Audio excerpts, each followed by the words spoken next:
Where the hell is he? With the dog? Oh, no, not the dog. Welcome back to Life is Strange 2. Last time, we started episode 2 of this game, which means we have seen what these characters have been doing for the past month. We are on our way to Beaver or something, wherever Captain Spirit was, which is interesting. I'm assuming we'll get to meet that character. Let's go! Oh. Kid is passed out.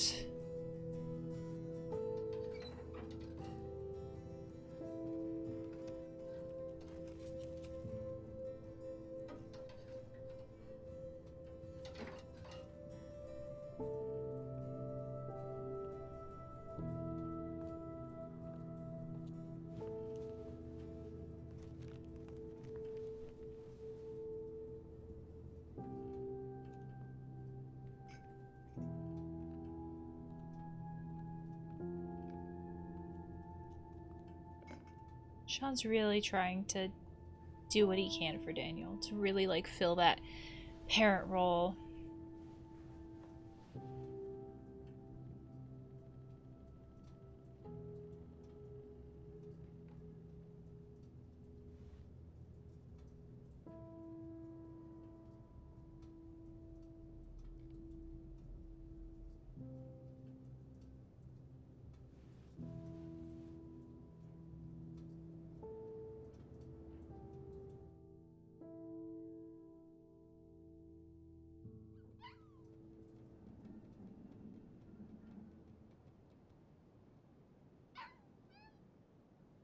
Is Mushroom okay? Oh, they cleaned everything up to like leave it how he found it. Hey, Daniel. How are you doing? It sucks. I'm coming. That's like his favorite word. What is going on with the dog? You want out? Okay, but you have to come back.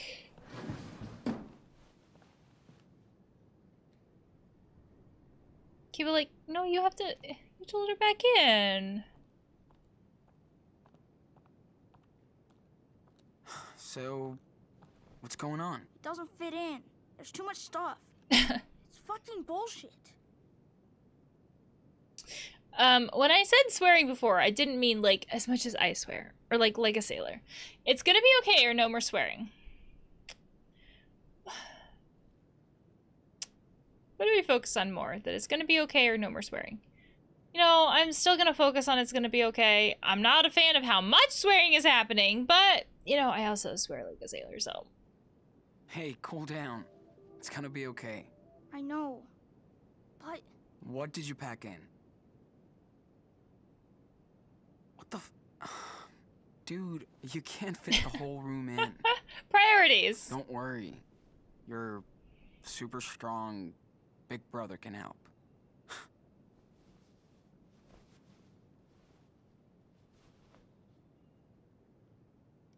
awesome. You know, Sean. Well, looks like we're almost set.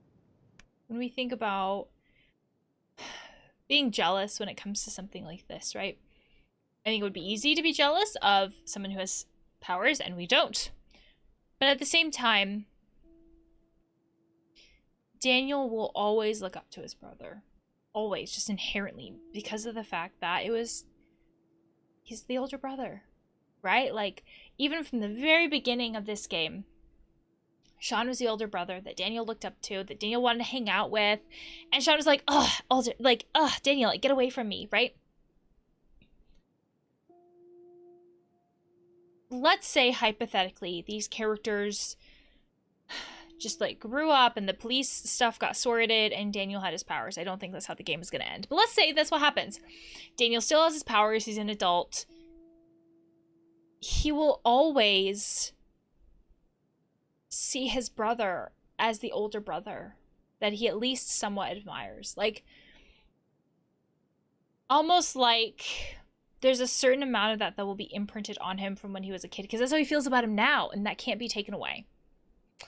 Don't get me wrong, we can have conflicting emotions about that when we're older, hence why like childhood trauma can be so complicated, but Sean is doing everything that he can. Sean is really trying to take care of his brother. Like, there are good things here that can't be taken away when it comes to that stuff. Where's Mushroom? Still peeing, I guess? I'm gonna check what she's up to. Okay, I'll fill up our bottles and I'll catch up with you guys. I hope I didn't mess that up. Nothing bad better happen to that dog.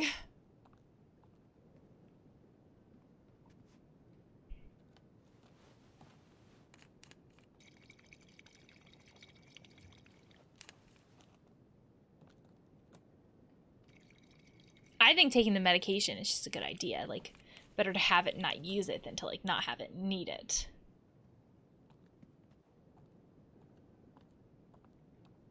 Is everybody okay out there?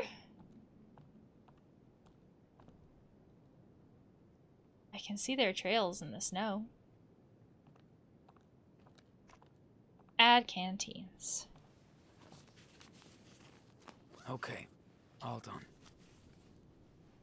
Where the hell is he? With the dog? Oh, no, not the dog. And Daniel, of course, and Daniel, but, like, also the dog. Daniel! Daniel! Oh, no. Hey, you out here?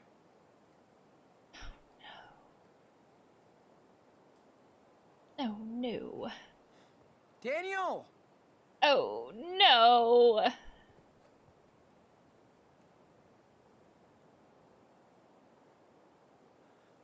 Where is he? I don't know.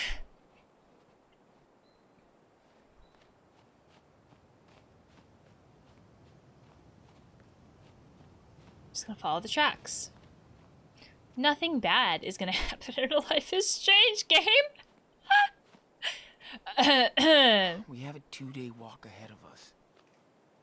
Better get going. Okay, you have to find your brother first. Oh, found the P. Daniel is nowhere to be seen. Call him by holding left button and A. Oh! Daniel? Where are you? No. I have to find Daniel and Mushroom. Not that way. Dude, what are you doing? Daniel. I can't have consequences for my actions this early in the game. That's not fair. What are they doing? My gosh, more pee. We have to leave. I like how I'm whipping the camera around. Like, somehow I can see him as though if I'm looking at the ground. Like, I'm looking in the weirdest places and I'm whipping the camera around so fast. I'm also looking where there's no snow. Or, footprints. To be fair. Oh. Where did you go, child? It's so quiet. Oh, no. That's not good. I shouldn't have let the dog out.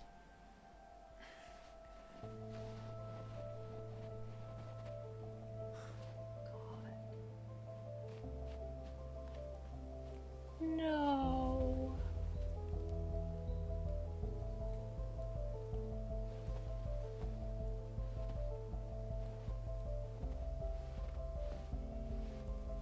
Daniel? Oh shit. Daniel! Do not move. It killed her! She was my friend! Calm down, okay? Listen. Leave me alone! No!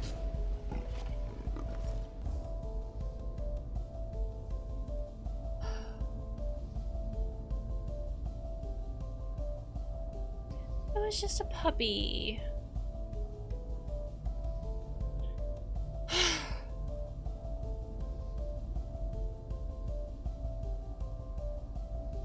Do we step forward? We can't stop, what, a mountain lion? Or don't intervene.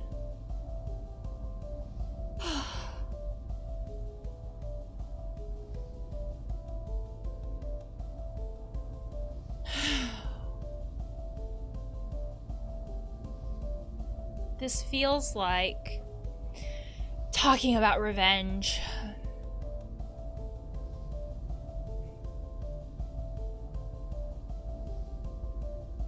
This creature hunting in the middle of winter.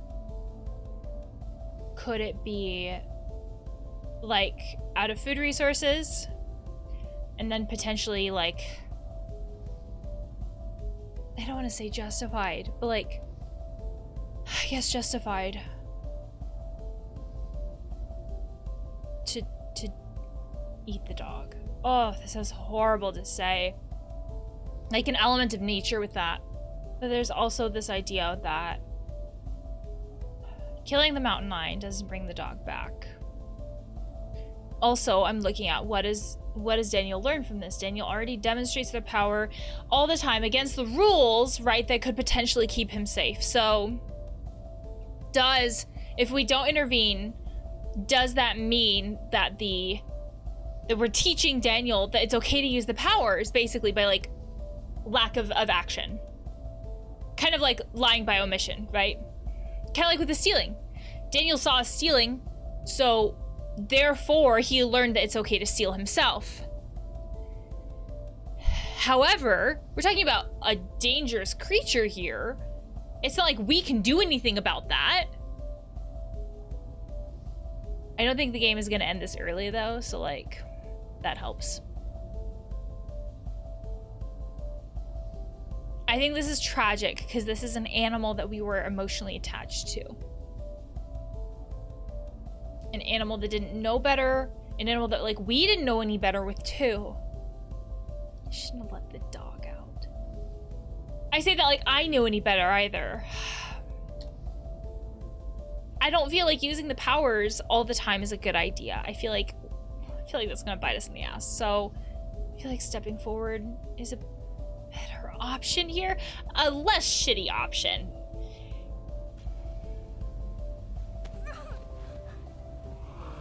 Go away!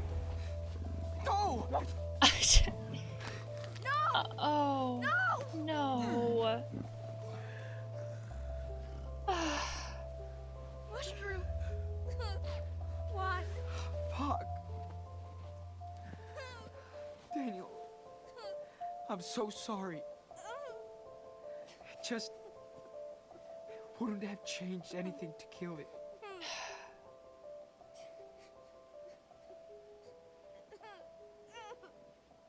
It was already gone. I'm right here.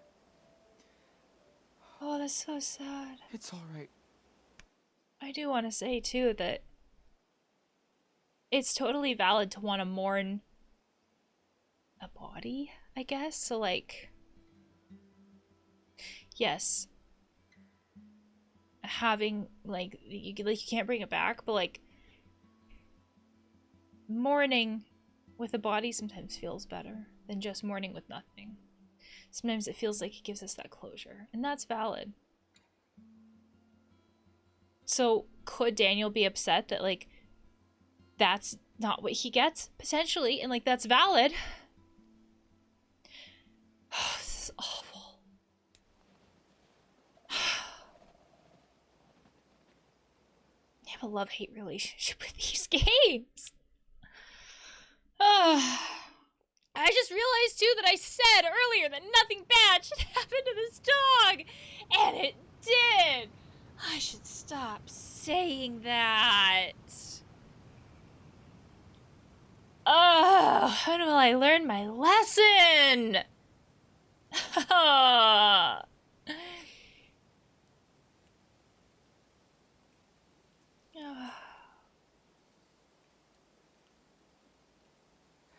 Here. You should do it.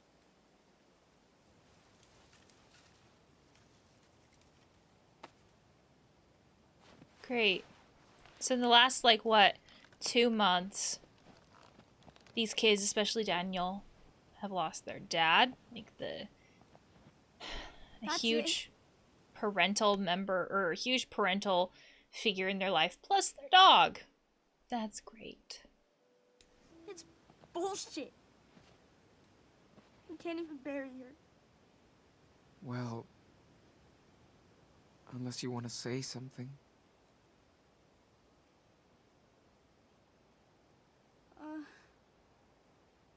Goodbye, Mushroom. You were such a good puppy. I'll always remember. Running through the snow with you. Oh. And how you snuggled. And I'll never forget you. Never.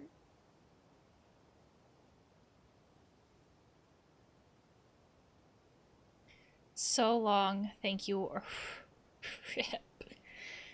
With the way that Rip has become a meme, I don't feel like that is kind. So long or thank you. Thank you feels like the nicest. It's like thank you for everything that you've done, all the emotions that you brought, the kindness, the memories, the way you took care of my brother. Like that feels the nicest. Thank you, Mushroom, for looking after us in these woods. You won't be forgotten. Sean, do you think she's up in heaven? With Dad? Yes or no? I feel like with something like this, it's a bit cruel to say no. There's a reason why there's an entire movie franchise called All Dogs Go to Heaven. We have these creatures who look after us, depending on your dog, who love humans unconditionally. Is that breeding? Potentially, but unconditional love. I know that there are a lot of beliefs about heaven and spirituality and religion. Putting all of that aside,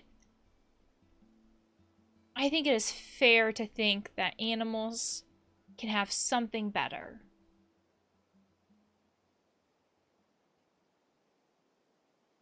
And even if we don't, can't we comfort a mourning child by saying that?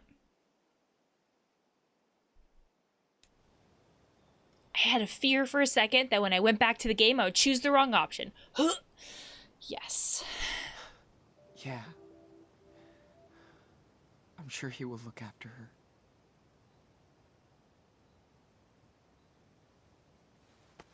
Wait. What about his allergies? Oh, shit. Don't worry, Nani. There's no allergies up there. They'll be fine together. Can you imagine their dad being like, who the fuck is Mushroom? Who are you? Why are you with me? Because he's never met the dog. Okay. We should go. It's getting late. Get the cough taken care of. Okay. Oh my gosh.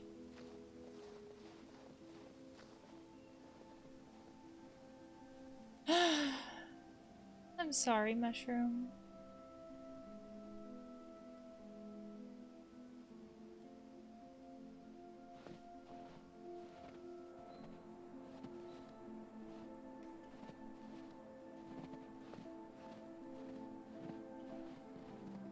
Wish we didn't have to go. I like having a house again. Come on. Let's hit the road. Just because you're leaving What about something. my traps? Should we leave them up? They'll protect the next runaways that stay here. Just because you're leaving something, though, doesn't mean it's going to be worse where you're going. We sort of Put assume both that. you in charge of the house, Mushroom. So long, my dudes.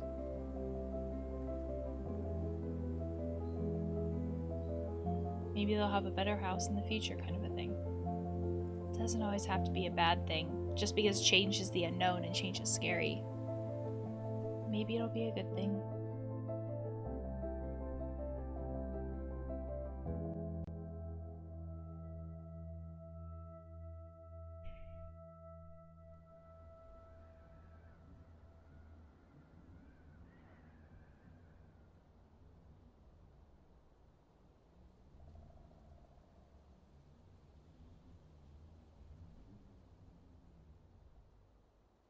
pretty.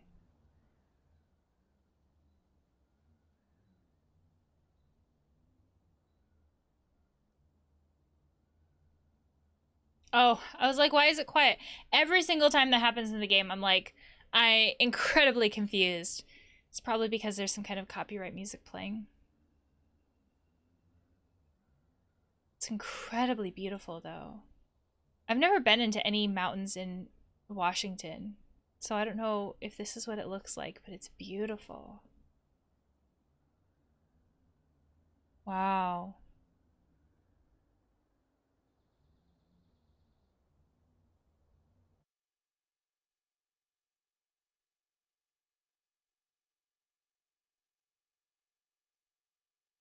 I think there's also a difference between if I say it's beautiful and it's like, oh, I want to go camping, which I don't.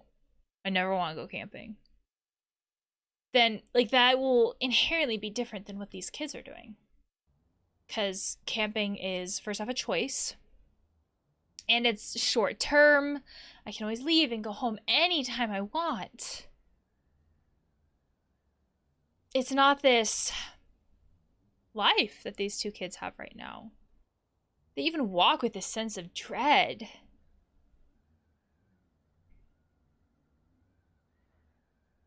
It's just a totally different atmosphere when we go about something with a feeling of choice versus I have to, this is my life, that kind of thing.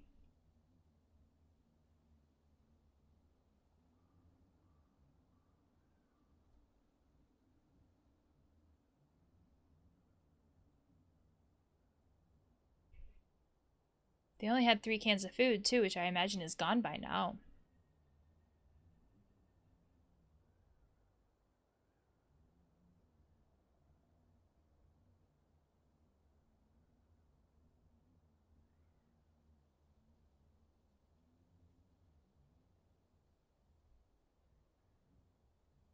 More coughing.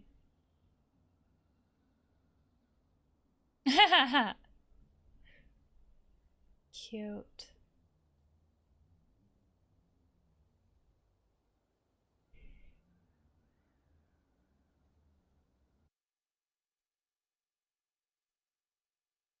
I wonder if they're gonna have Christmas with family. Christmas won't be the same after this.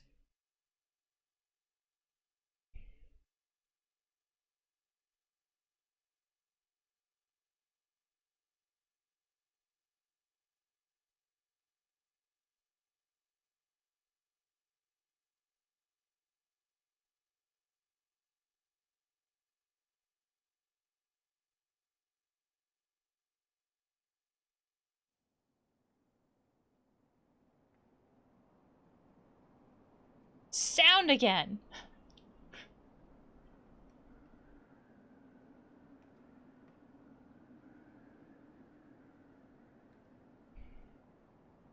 Is this the area with Captain Spirit? We made it, Daniel. It's been a long time since I was here. Wait! When was that? Before you were born.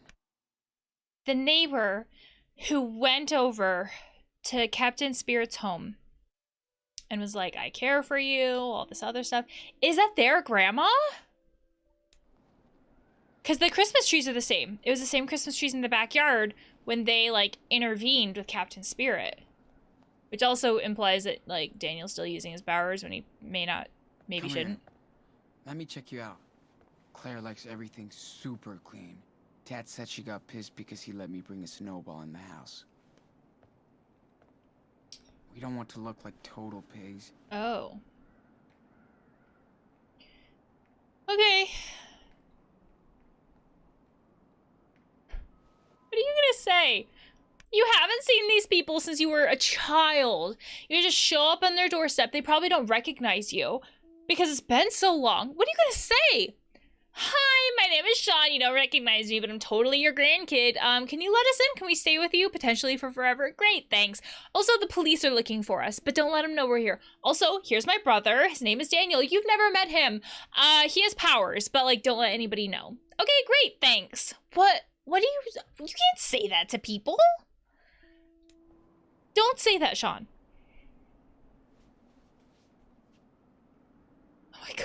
not home. What if they went on vacation? Or something. They're not home. We'll figure out something.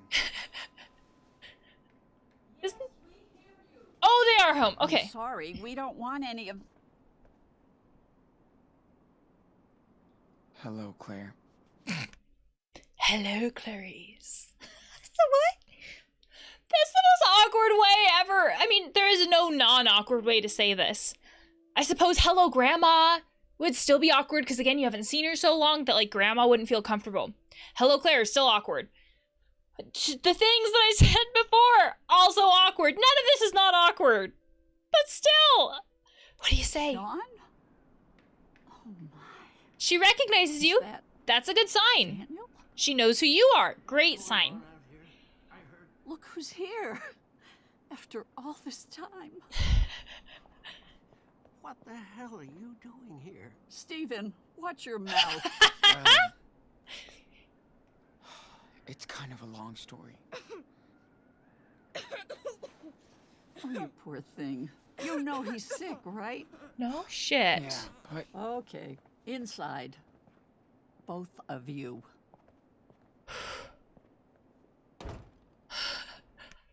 What is going on in this family? First, the only information that we know is that they're grandparents, right? Well, like, mom's parents. Kind of, like, that's the connection. She likes everything super clean. Like, is it like an anxiety type thing? And then he comes in like, what the fuck are you doing? It's just so funny. It's just like, everybody else feels like they're kind of like slightly awkward, right? Like, the grandma doesn't feel so awkward. She's more like, come in, come in. He's like, the fuck? Like, oh my gosh. And then Daniel, like, breaks all the awkwardness, too. And then she's like, did you know that he's sick? I don't know what I expected. I think the grandpa's my favorite. Steven. He was my favorite because he's just like, he didn't give a shit what anybody thought. He's going to say what he wants to say. Oh my gosh, I want hot cocoa so bad now.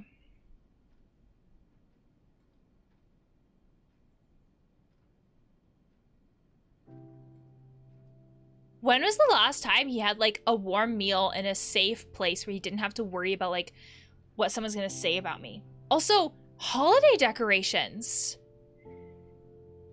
We usually have holiday decorations in places that are safe, like family-related places. These are, like, the associations that we have. This is, like, a family place. It's not somewhere we just squat in. Hey, is it warm enough for you? oh yeah, Oh. Sounds like Feels he's nice. trying. toasty. I gave Daniel some cough medicine, but you should have taken better care of him. He could Wow. have been worse. You were lucky. Wow. So okay, Sean has been trying his best this entire time. That's what both of these kids. I say all of them, like there's more than two. So both of them have been doing this entire time. She doesn't have any context for anything that's happened, at least from what we know. And context matters. Context is so much. It is so vastly important. She doesn't have any context, and she doesn't ask for it. That's important too. She doesn't ask for context from what we've seen. But she comes steamrolling in with the shame, blame, and guilt. That doesn't feel fair to me. That's why I sit here and I go, what are you doing? Context matters. And when context is so important, it's important to ask for context. Like, instead of just shame, blame, and guilting him, why not ask what happened? Like, give him the safety to talk. These are children who just, like, show up on your doorstep. First off, I imagine she knows that there's some amount of history that happened between, like, their parents, right? Like, otherwise, like, why is their mom not more of a thing that we've heard about up until now? So, like, she knows that there's stuff that's happened in this family. And all of a sudden, your grandkids just show up out of the blue. You haven't heard from them in years. You've never even seen Daniel, and he's 9. 9! And then the first things out of your mouth, we've had handfuls of sentences. The first things out of your mouth are, you should have taken better care of him.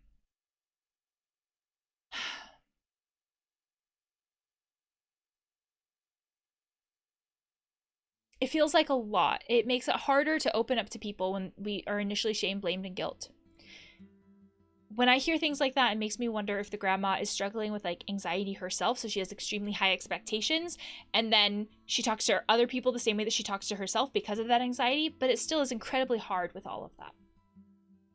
Stephen, may I talk to you for a second? Oh, I'm sure they're gonna have a lot of conversations about this. Sean is like listening in, like, what are you guys saying? Like he didn't expect them to talk about him. Like, of course they're gonna talk about you. Like, you just showed up at their house. Hot cocoa. Oh, shit. I'm so hungry, my belly hurts. I bet. I remember that. So I memories. think it used to be in the living room. It's good to be inside. It's good to be king. Finally. I mean, just hope- here's the thing too. The grandparents are talking because obviously this is a lot. Like this is a lot for everybody to process. Even if we listened in now, they're probably gonna have other conversations later. We're not gonna get the full grasp of what they're talking about. They let us stay the night. Fuck. Did I make a mistake coming here? Where else could you have gone? Police officer was killed, Claire, you know. Our grandchildren are wanted by the police for murder. I know. I heard the word grandchildren and murder, so they do know that the cops are looking for us. What if Sean is guilty?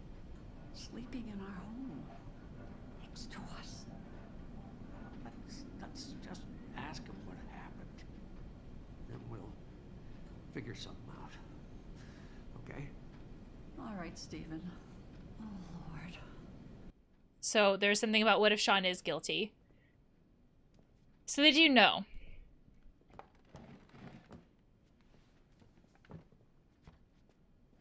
They haven't you all right, asked. honey? You want more tea? Thanks. I'm good. Well, Sean, do you want to talk about... The police called us a few weeks ago. Oh. They're looking for you as suspects in a homicide and for assault and robbery in a gas station. Oh, that. That is like the least of my worries. I don't give a shit about that. I took that worry and I'm like, whoop, don't care. The thing with the cops in Seattle, like that's something I'll probably like deal with at some point. But the other thing, don't care about. That probably shows the amount, like the way that we justify things as far as like, well, you deserved it kind of a thing. He was an asshole though. Don't give a shit about that. Now, if you want us to help you, did you hurt that police officer in Seattle?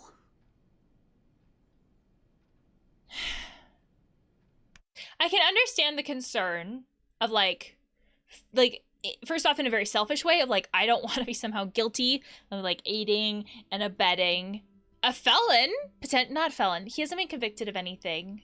I guess felon popped into my mind because like once you cross state lines, it is like the feds get involved.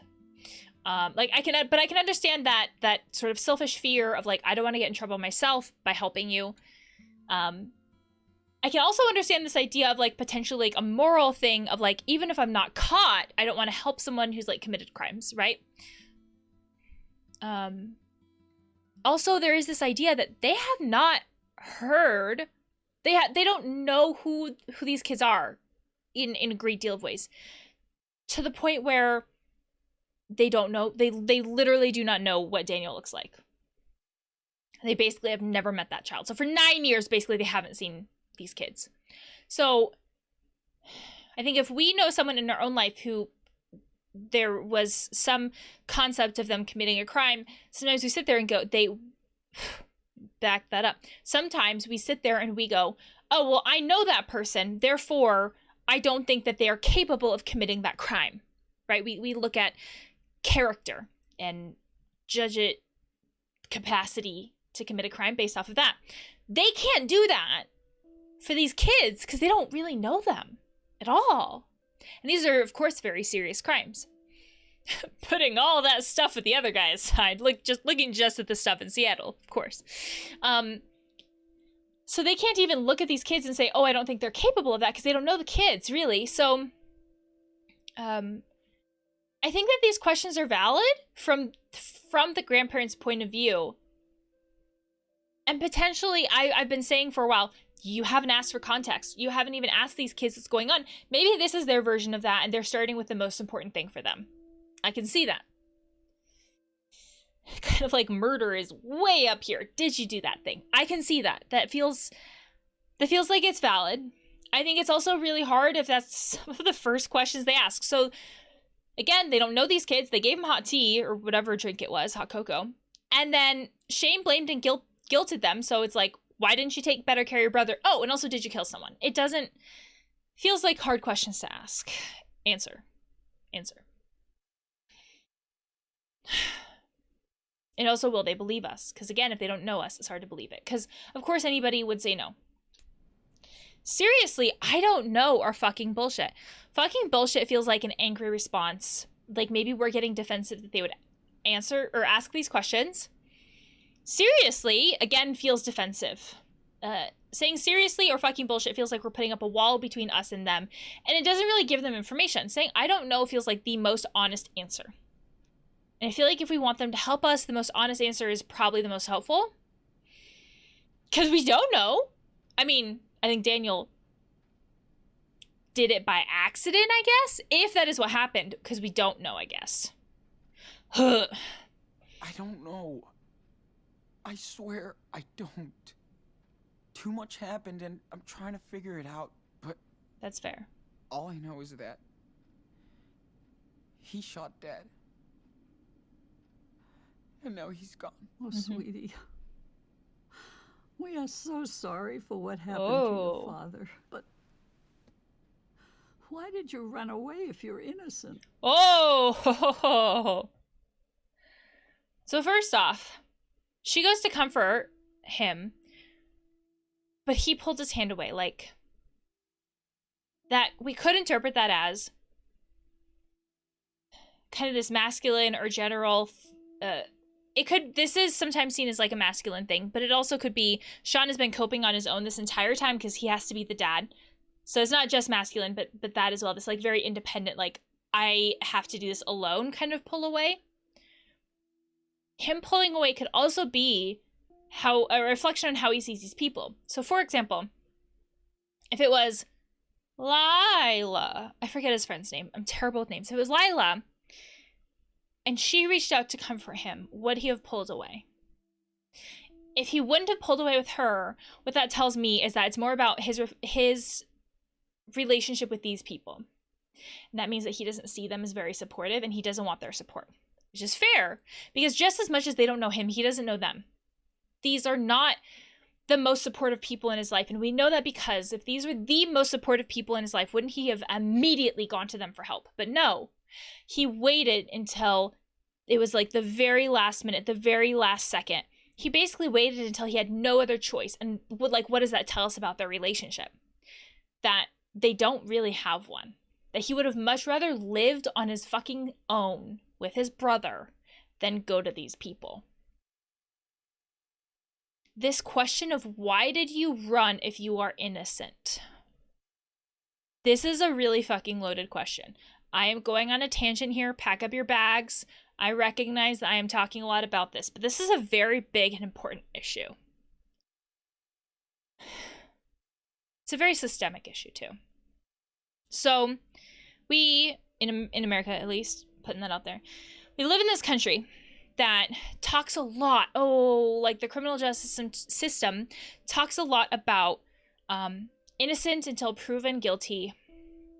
But that is not how it is seen. Like in practice. In practice in society, we often look at people as though if you are charged with a crime, then you must be guilty of something. Then you must be guilty. The assumption of guilt is huge. This right here, her saying, why would you run if you are innocent? That is the assumption of guilt. And there are a variety of factors that play into this concept of like why someone would run away from police officers or from a scene of a crime or things like that. And in society, we have seen so many like Law and Order shows and things like that where we forget that it is not just about if someone did it or not. We forget that, not a lawyer, we forget that sometimes it is about proving if someone, like our criminal justice system isn't about like guilt or not guilt. It's about a variety of factors. When this is a lot of philosophy, but you know, when you're choosing a jury, there's a lot of psychology and that goes into that, and this idea of we've had so many court shows, real or TV, like real courtroom situations that have been broadcasted, or TV shows that are, you know, Law and Order type stuff broadcasted that focus on this concept of guilt. And lawyers focus on that concept a lot. As someone who's not a lawyer, this is my perception of this, right? We hear this idea a lot. We hear this concept talked a lot in courtrooms, right? It's very convincing. But then we kind of forget that a lawyer's job in some situations, right, depending on if we're a defense, a prosecutor, whatever, we forget that sometimes a lawyer's job is not to prove innocence or guilt. Sometimes it's just to be convincing or to plant a seed of doubt. So we've heard this idea talked about for decades, this idea of, well, why would you run if you were innocent, right? But again, when lawyers talk about this, their job is not to actually prove these things 100%. Again, depending on what kind of side the lawyer is on. Sometimes the lawyer's job is just to be convincing. Not only that, there are a variety of factors that play into this that are very relevant still today, which is sad. This idea that sometimes cops and like the systems in general that we live in are unfair. Some minority groups have been prosecuted against and had guns pulled on them way more than other groups of people. And so it's less about if guilty or not. It's more about what will happen to you. But it's not how it's seen. Our country looks at it like, not our country, but like people look at it as though, well, if you are completely innocent, why would you do something like that? And we ignore the variety of other factors that can play a part in it. Sean ran to protect his brother. And people look at it like, well, you should have just stayed if you were innocent. He already had a gun fucking pulled on him. But we expect him to just sit there. Also, in his fight, flight, or freeze mode, like part of his brain is turned on. And none of that makes sense. But when we're not in that moment, when we weren't there, when we're not a minority group, we look at that and we say, oh, well, here's what you should have done, or that here's how that makes you look. There's just so many factors with it.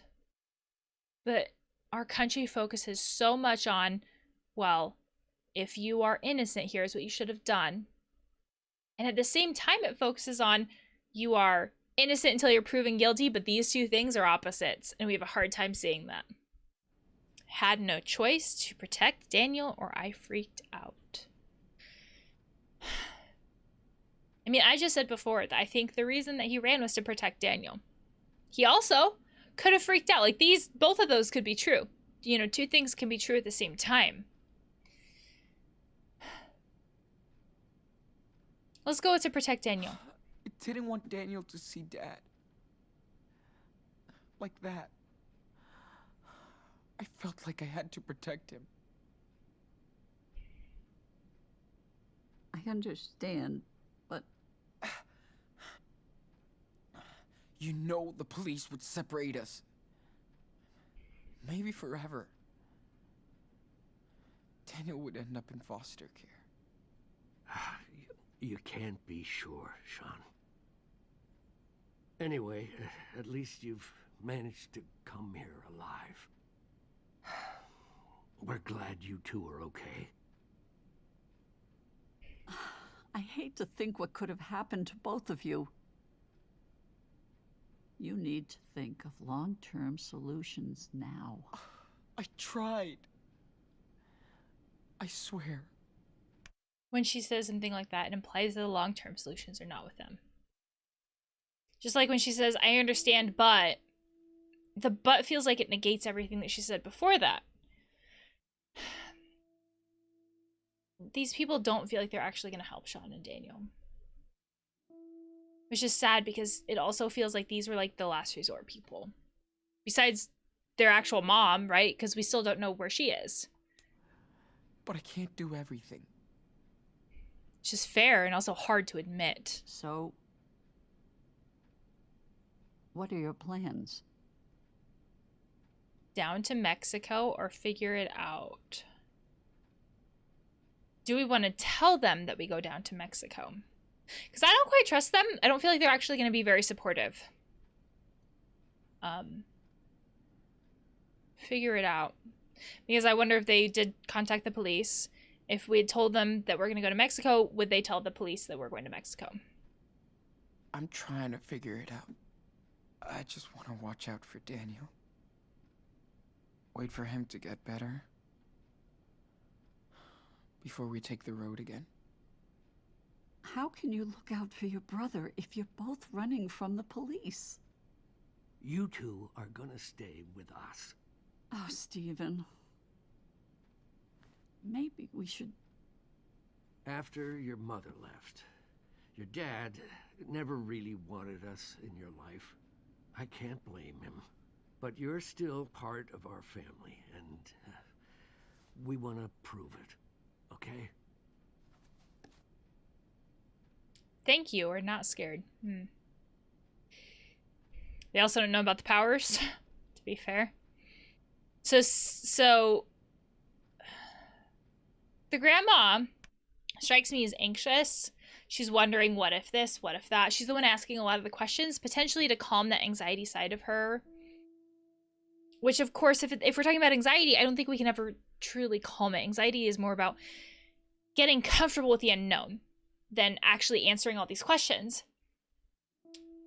But the grandpa just made the decision this is going to happen. More because of trying to form a relationship with them than anything else.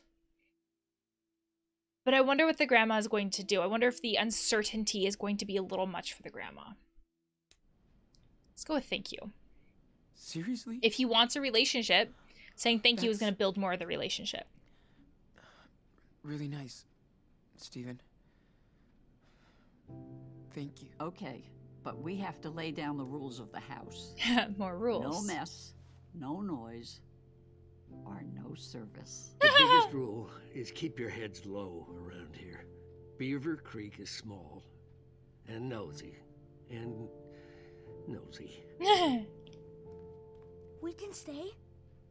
Serious? Awesome! Ooh, The Sean, PJs. guess what? There's a huge model train upstairs. Hey, you're supposed to be resting, young man. Yeah, yes he is.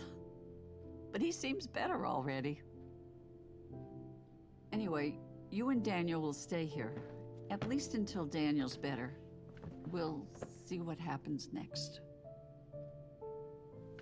So, I bet you're hungry. Let me fix you something. Daniel seems to really like it there.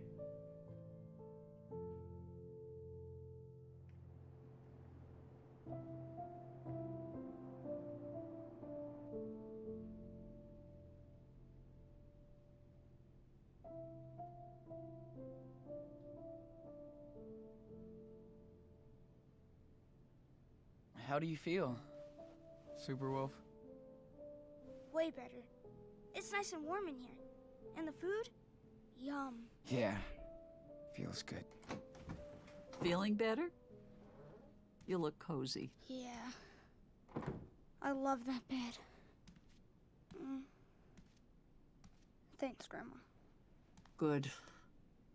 Your temperature is down. I'm way better. It always cracks me up when people just like feel someone because like they're always gonna feel warm.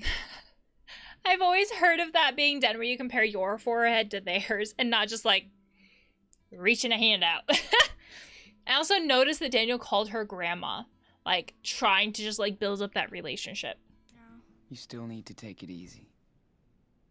How about if we say a little prayer and give thanks? It's like a bedtime story, right? Well, this is a bit like this, yes. If Daniel sees bedtime prayer as a bedtime story, that means like, even though their dad was religious, because I remember the religious painting in the garage, and I can't remember if it was like Virgin Mary or what it was, like their dad is religious, but if Daniel sees bedtime prayer as a bedtime story, like prayer wasn't as like rigorous as that. Except the story comes from up there. The ceiling. So are we ready to pray? Just follow my lead. Isn't the concept of prayer though that it's not from God, that it's like you speaking to God, like the other way around, like you to God, not God to you? So we get to decide if we're gonna pray or not.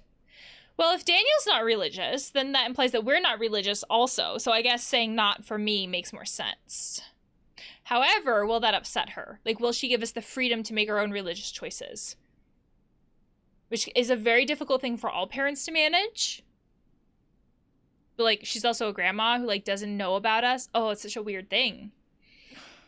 I'm sorry. I can't get into this religious stuff. Just calling it this religious stuff. I'll pray with you, Grandma. Can you ask the blessed Dad? And Sean. And Mushroom. And you and Grandpa. And, everybody else. Oh my, you are so sweet. Thank you, Lord, for bringing Sean and Daniel safe and sound into our house. Take care of Esteban and, That's awkward. To have them just, like, praying in front of you out loud when you're, like, actively chose not to. It's one of those things where it's like, can you do it quietly? If I chose not to be involved, can you do it, like, quietly over there or something? Mushroom. He's leaning away. Please. Give us the strength. Kind of like, I might get the cooties on me. I might get the religion on me. And I don't mean that to insult anybody by any means. Just the way he's leaning away. To get over the hardships of the past and the trials yet to come. Amen. Amen. Okay. It's bedtime. Try to get some rest. You still need it. And no roughhousing in here. Oh, shit. No worries. No powers, We're Daniel. too tired. Good night. Oh, and thanks again. Good night, Grandma. I was gonna say, don't let the bed bugs bite. Seriously though, a warm bed. Like a warm actual bed for them would probably be the most inviting thing ever. It's kind of like when you go on a vacation or like you go to a hotel and then you come home and you're like, oh my fucking Feels God, so my own nice to bed. have a bed again. Exactly. And a bathroom. I hear that. Yeah. Toilet Plus you don't paper. smell anymore. Whatever. Well, Claire seems pretty caring. And nice. I guess Steven is too. I hope we'll be fine here. I think so. And the more important thing is you'll have time to get better. Sean?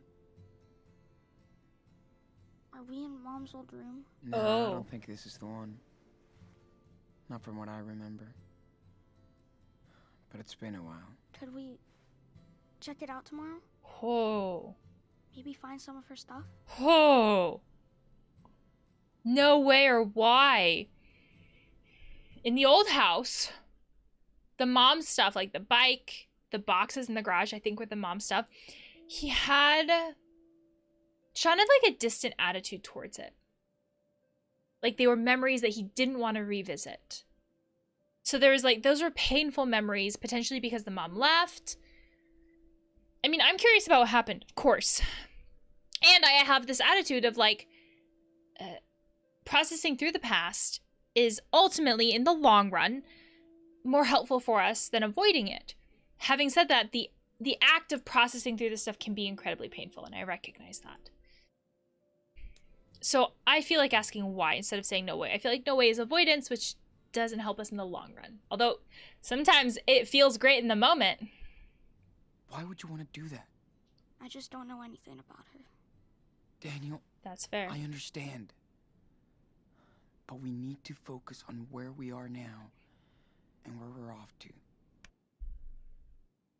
Sean says that he understands, and I think he can probably understand part of it, but Sean still had moments with his mom. Daniel didn't have any. And this, like, what other opportunity are these kids gonna have to visit their mother's childhood bedroom? It would, even if Daniel had memories of his mom, this would inherently be an entirely different experience or an entirely different look into their mother's life or childhood than they would ever have, like, again or before. Mom left us. She made her choice. But what was the context behind the We choice? gotta make ours. And we can't keep going back. You know what I mean? Yeah. I guess. Hey, man. You've been doing so great with your... well... you know. I was wondering... how do you do it? So, like, can I do it too? I don't know. I concentrate and it just happens. Does it hurt or feeling strong? Oh. Strength is all relative, and strength, our society values strength a lot. But what about does it hurt? Wait. Does it hurt? Nah. It's kinda itchy though. And exhausting. Sorry. Anyway. Remember the rules, right? We really don't want Claire or Stephen to start asking questions. I know. Don't show, don't talk. Just keep that in mind and everything should be fine. Sleep tight. Little cub. This will be very different, though, because inherently they will be living in a different area where Daniel can't just, like, play with his toys while doing it. Doing the powers, whatever you want to call it. Whereas before he could. This feels like a good place to stop. There's so much here! Oh my gosh. So in this video, these characters have lost Mushroom, which is sad. So sad. So much loss. And they've visited their like long lost grandparents. Who knew? I'm curious to see how these relationships will unfold. I fully recognize that I've been very suspicious of them. But it would also be really cool if they built a relationship and my suspicions didn't go anywhere. Like, that would be fantastic for these characters. We have a grandmother who, to me, seems anxious, right? These what if thoughts of, what if the police do this? What if the police do that? Or, you know, whatever. And it's really easy to kind of see the potential anxiety when you compare her. Ooh. When you compare her to the grandpa, right? The grandpa was much more like, what are you doing here, right? Versus her, who was like, you know, anxiety can have a lot of connections to perfectionism, where it's because we get convinced that if we do certain things, then we can prevent these negative possible outcomes in the future that come with anxiety. So if we take an example like this, where it's like, oh, what if the police find out? We might tell ourselves, well, if I dress perfectly, or if I do my hair perfectly, or whatever, then nobody will find out who I am. Those are kind of the ways that we get fooled into thinking that if I have a super high standard for myself, then I'm solving my anxiety. And of course, that's not how it works, but that's kind of the connection between perfectionism and anxiety. And so when we hear about a grandmother who wants everything to be clean and who asks a lot of those questions and who has a lot of those potential rules for the home, like, the grandpa's rules were much more about, like, just don't let the nosy people in town find out. But the mom's rules were more than that. And the grandma's questions were a lot more about that. So I'm interested to see how this all plays out, especially because, again, there's no connection here. Daniel seems to want to build a connection. He's much more willing to do the things that the grandma suggests. But Sean, at least how I'm playing him, isn't. So how will that play out? I don't know. I would love to hear your thoughts on the game and the video, and I will see you next time.